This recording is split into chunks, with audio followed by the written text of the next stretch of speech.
balls, bitch! I'm back with a 2020 Christmas special. Correct. I had this thought last minute, and I'm quite impressed with how quickly I was able to set this up. I decided to, instead of doing a reaction video for Christmas, I decided why not do a gift opening video instead. So, the whole concept is I have in my hand right now 8 albums that are underrated in my opinion, and I'm gonna call this video Christmas Special. Underrated albums I would recommend for Christmas.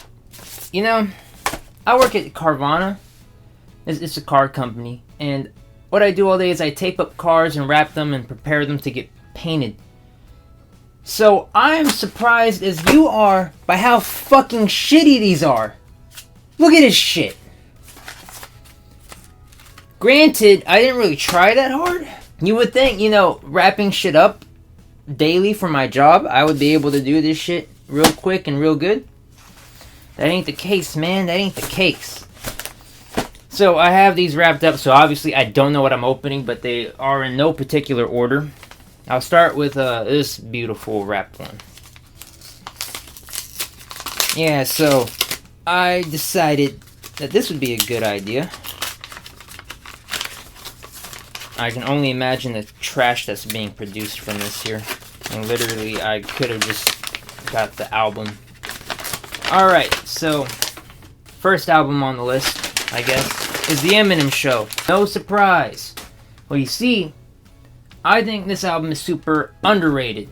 This is, in fact, in my opinion, let me get that out the air. In my opinion, The Eminem Show is the greatest rap album thus far. Better than Illmatic. I think a lot of people go back to the Marshall Mathers LP. I hardly ever hear anybody bring up The Eminem Show, which really surprises me because this album is 100% perfect. It's one of the few albums I can listen to from beginning to end and not skip a single track on it. You have songs on here that people forget were hits, like, let me just go ahead and read you the track list. You got White America. Oh, everybody knows that one. You got Business. Everyone knows that one. Cleaning Out My Closet. Oh, everybody knows that one. Square Dance. A lot of the fans know that one. Soldier. A lot of people know that one. Say Goodbye Hollywood. Come on, man. That's just the first 8. I can go all day. Drips Without Me. Sing for the Moment. Superman. Haley Song. When the Music Stops. Say What You Say. Till I Collapse. Come on, bro. Come on. My Dad's Going Crazy. Best album of all time. I highly recommend this album to anybody who listens to rap. If you haven't heard this album or haven't sat down and actually listened to it with a listener's ear, and you just sit there and hear it, then you need to go back and re-listen. So, there's The Eminem Show. On to the next one.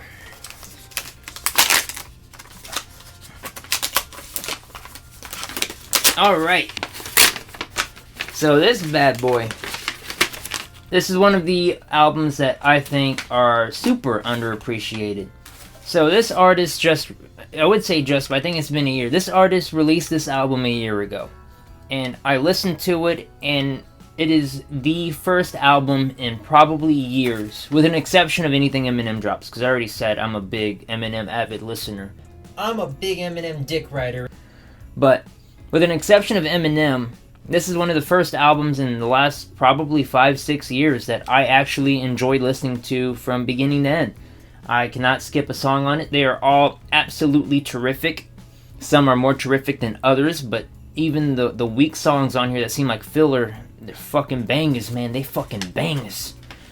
So, without a further ado, Between Somewhere by Token. I don't know if you know who Token is. Token is a young, new rapper. I don't think he's really new anymore. He was a YouTube rapper starting off, and then he ended up blowing up with a video for a song called Exception, talking about a school bully.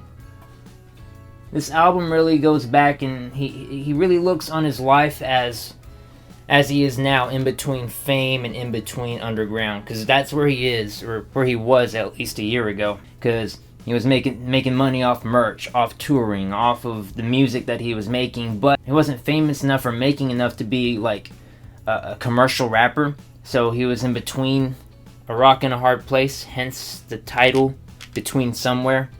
It is a very good album, very deep. I like it. I like it a lot. It's also a commentary on his inner struggle of turning from independent to non-independent to getting signed, because everybody sees or saw Token as an independent rapper. That was kind of like his thing, but he's really contemplating getting signed, which he figures will boost his career, which I can't blame him, man. If fucking Dr. Dre wanted to sign me and I'm trying to be independent, I'm fucking with it. That idea is out the window. I'm gonna get signed. Next one. Here we go. What could this be? For once, I'm actually filming not in the middle of the night, so I can be loud. Oh yeah. So the Eminem Show is the best rap album of all time. This right here is the best rap album of this year. I should have prefaced with a lot of these albums probably are not going to be on y'all's list or of albums y'all like. And if you do like it, it's fucking props, bro. But here we go. That's it. You already knew. There had to be some shameless self-promotion here. This is my album called 3. This bad boy came out October 3rd. And I'm not gonna lie to you. This is a fucking good album. And I'm not just saying that because, you know, this was my life's work and I spent years on this to make this a thing. Which I did. But it's a social commentary on suicide and the inner machinations of somebody who is kind of leaning towards it. It's kind of it's a mix between a social commentary, like I said, and a biography of me when I was in my darkest place. I can't spoil much about it, but a lot of it's in here. If you want to know, buy the album, stream the album. I definitely recommend this. Give this to your coworker, to your kids, your husband, your wife. It's a great gift. They will love it. Next one. Oh, almost forgot. I'm gonna put I'm probably gonna put a link to all of these in the description. Yeah, that's a good idea. Glad I thought of it. So this one right here is also another gem that goes past the radar. It's old. When was this? 2010. This was 10 fucking years ago. And this album was ahead of its time. This was a mix between rap and reggae. And I think the two really mixed well on this album. This album is Distant Relatives by Nas and Damian Marley. This is a very unique album to see Nas and Damian Marley kind of like both sprinkle their individual talent onto 13 tracks. I mean, it has a strong feature list too. It has Lil Wayne. I think that's it. That's strong. Or will I stand corrected? It has Lil Wayne, but Nas is on all of these, so all of us automatically this shit's gonna be hard and good. If you haven't listened to Distant Relatives, you really should. I think it was way ahead of its time, and that is why it is underappreciated. Go find you somebody who knows who Nas is, likes Nas. Don't pick someone who doesn't. Pick someone who likes Nas.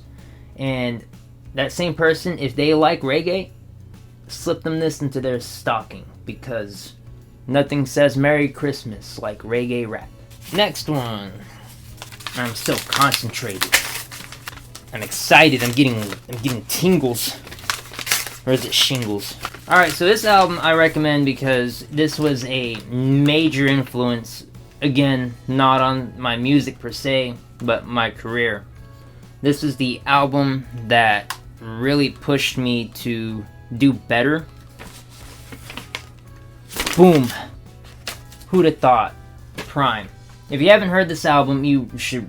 What the fuck you doing? It has the bar-heavy titan of rap right now, Royce da 5'9".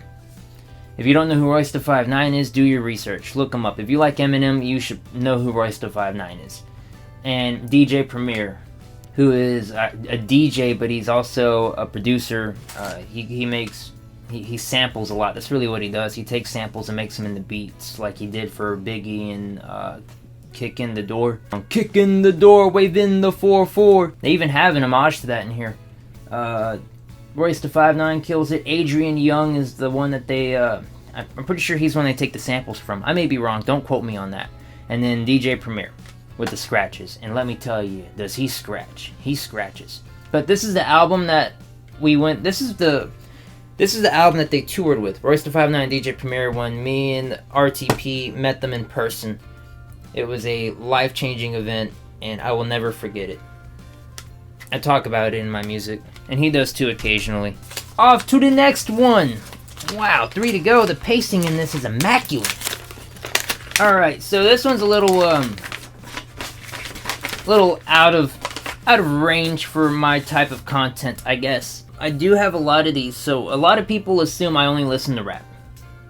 A lot of people think that because I am a rapper, and rap is my first passion, my first love, that I can't listen to anything else.